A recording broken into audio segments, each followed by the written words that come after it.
A torn tent, barefoot tracks in the snow, and 9 bodies that would haunt investigators for 65 years. February 26, 1959, a Soviet search and rescue team trudges through deep snow in the Ural Mountains of Russia.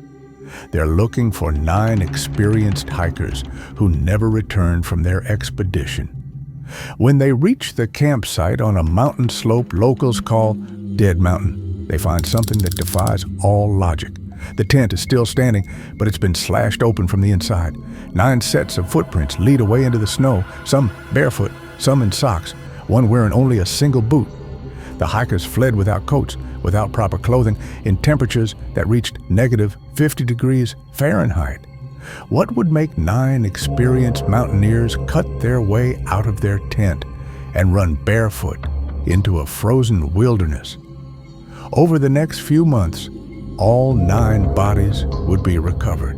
Some died from hypothermia.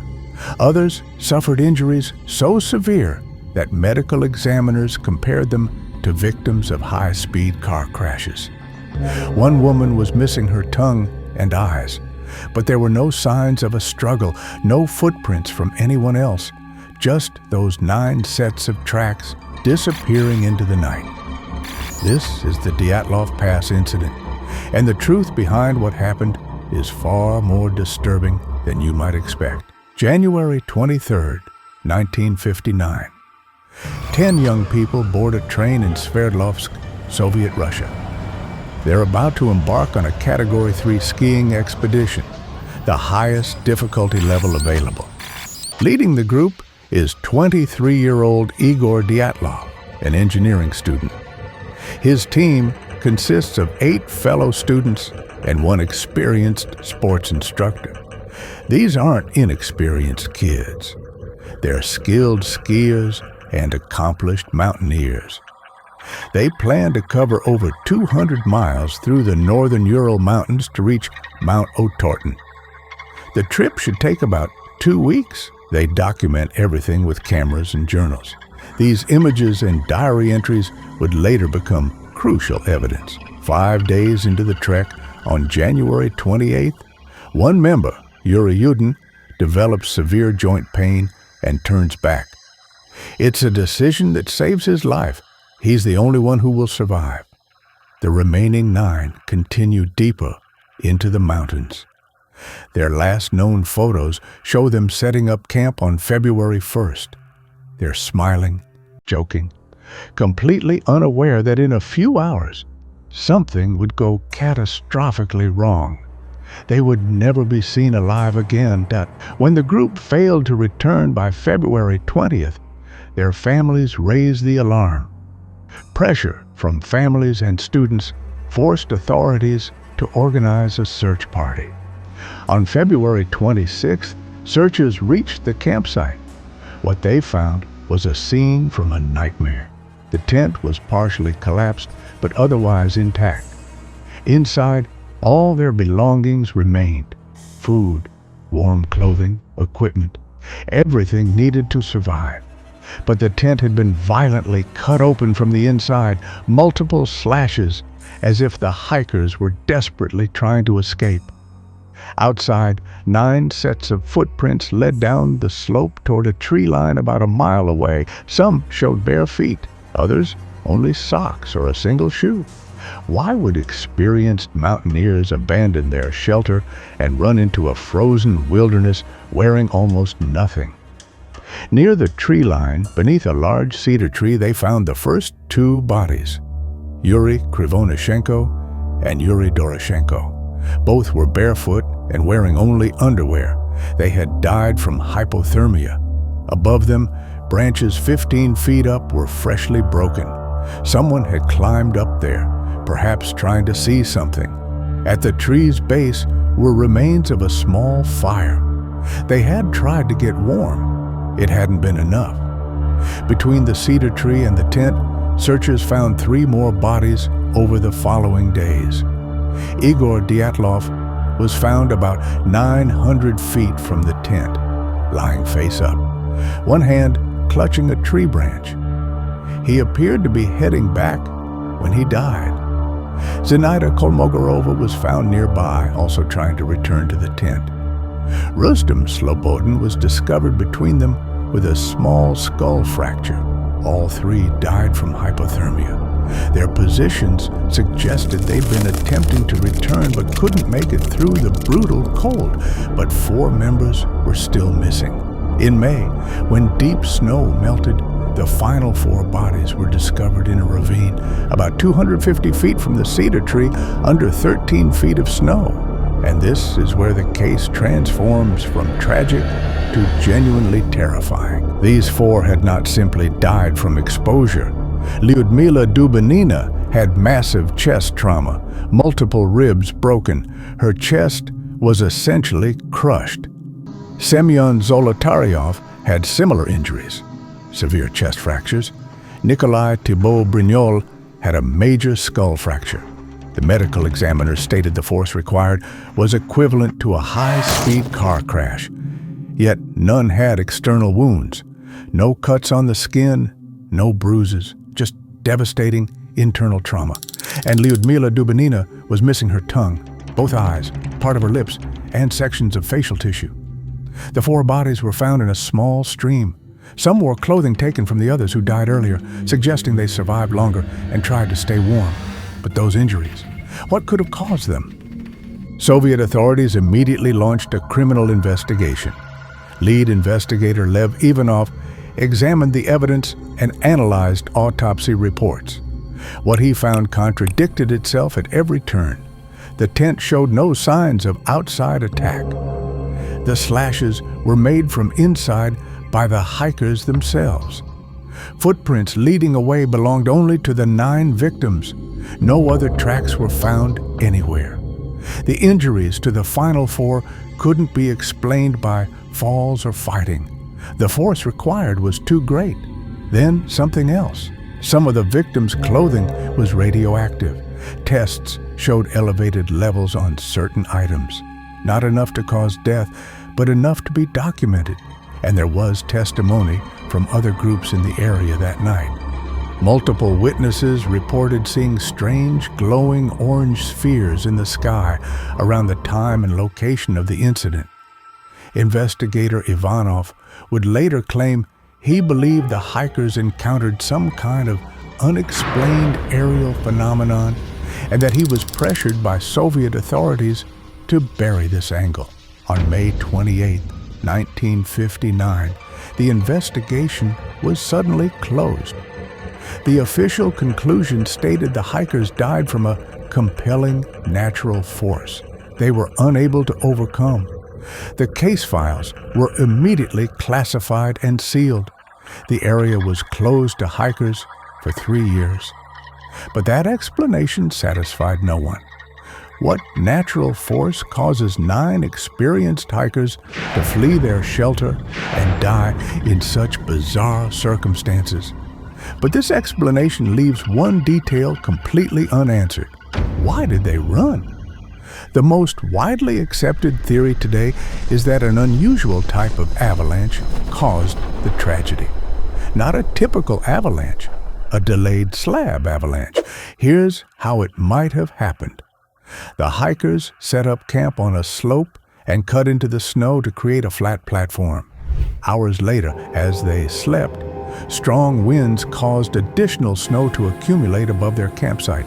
Eventually, a slab of compacted snow broke loose and crashed onto the tent while the hikers were lying inside. The force of even a small snow slab could explain the severe chest injuries. The impact would be localized and incredibly forceful, like being hit by a car, but wouldn't leave external bruising because the snow acted as a cushion. Trapped, possibly injured, and disoriented in the dark, they cut their way out and fled down the slope in panic. In 2021, Swiss scientists published a study using advanced computer simulations demonstrating how even a small snow slab could cause exactly the type of injuries found on the victims. The compact impact would create blunt force trauma without external wounds, matching autopsy findings perfectly. The avalanche would also explain why there were no visible signs of debris. It was small and localized, and subsequent snowfall covered any evidence before rescuers arrived weeks later. But here's what this theory doesn't explain. The slope wasn't steep enough for typical avalanches, only about 23 degrees. If it was an avalanche that injured them, why did they run over a mile away instead of waiting nearby? Why didn't they return once they realized the danger had passed? And most importantly, how does this explain the missing tongue and eyes? The radiation? The mysterious lights? That theory explains the injuries, but not the behavior. During the Cold War, the Soviet Union conducted extensive secret weapons testing. The Ural Mountains area was home to numerous military installations. Just 2 years earlier, in 1957, one of the worst nuclear accidents in history occurred at the Mayak nuclear facility, only 150 miles from where the Dyatlov group died. The Soviet government covered it up for decades. Some researchers believe the group stumbled into a military test zone and became unintended casualties. Perhaps they encountered a rocket test that went wrong. The severe internal injuries could be consistent with a shock wave from a distant explosion, powerful enough to cause trauma, but not close enough to leave burns. The radiation on clothing could have come from exposure to a weapon test or residual contamination from the earlier disaster. The strange orange lights reported by multiple witnesses might have been rockets or test missiles being launched. Evidence supporting this is circumstantial but compelling. The area was used for military purposes. The government's immediate classification of case files and rushed conclusions suggest a cover-up. But if the military was directly involved, why leave the bodies to be found? Why not stage a more convincing accident? And how do you explain the victims cutting their own tent from inside? How do you explain their footprints showing they fled on their own? Unless they were fleeing from something they saw in the sky. One of the most scientifically fascinating theories involves something you can't see or hear, but that can affect your mind in terrifying ways. Infrasound. Sound waves below human hearing threshold. When strong winds blow over certain mountain formations, they create powerful infrasound frequencies. Studies show exposure can cause extreme anxiety, irrational fear, nausea, disorientation, and impaired decision-making. Some researchers believe that on the night of February 1st, specific wind conditions created intense infrasound waves around the tent. The hikers, suddenly gripped by overwhelming irrational fear, cut their way out and fled in terror.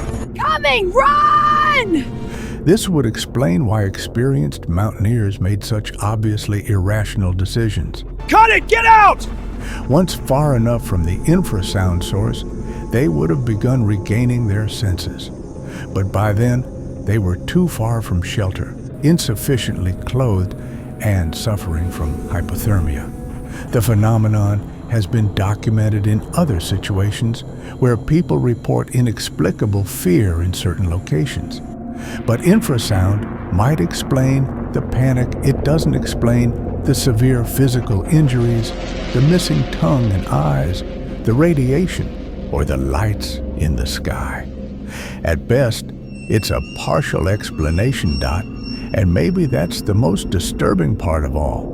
No single theory explains everything. The most likely explanation, according to recent scientific research, and the 2020 Russian investigation combines multiple factors.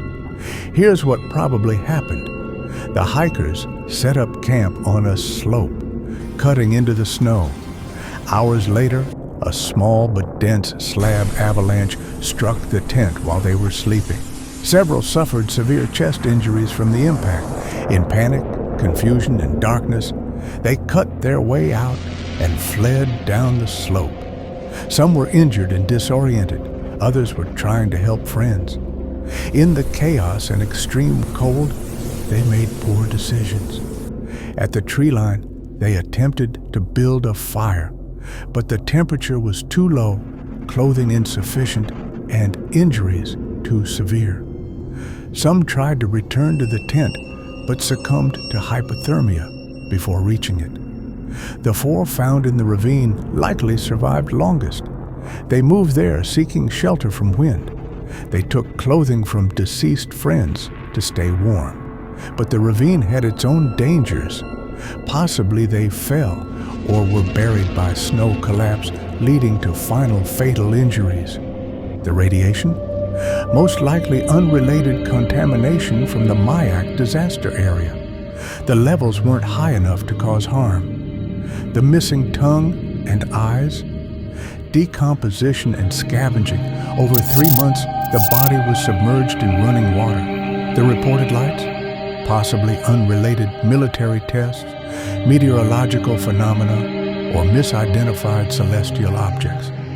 The truth probably isn't as dramatic as government conspiracies or supernatural encounters. It's a tragic or combination of bad luck, an unusual natural event, panic, and the brutal reality of Siberian wilderness in winter. But that doesn't make it any less haunting. What makes the Dyatlov Pass incident unforgettable isn't just the mystery of how they died. It's imagining those final hours. 9 friends, experienced and capable, fleeing into the night in absolute terror. Some trying to return to the tent and freezing within sight of safety, others huddling for warmth under a cedar tree, eventually succumbing to the cold. The final 4 seeking shelter in a ravine, trying to survive just a little longer. A memorial now stands near the location where they died. The mountain pass was officially named Dyatlov Pass in 1959 in honor of Igor and his team. Their names are remembered: Igor Dyatlov, Yuri Doroshenko, Lyudmila Dubinina, Alexander Kolevatov, Rustem Slobodin, Yuri Krivonyshenko, Nikolai Thibault Brignolas, Zinaida Kolmogorova, and Semyon Zolotaryov. And somewhere in those dark Ural Mountains, on Dead Mountain, the full truth of what happened that February night remains frozen in time. What do you think really happened to the Dyatlov hikers? Let me know in the comments. Subscribe for more vanished mysteries that still haunt us today.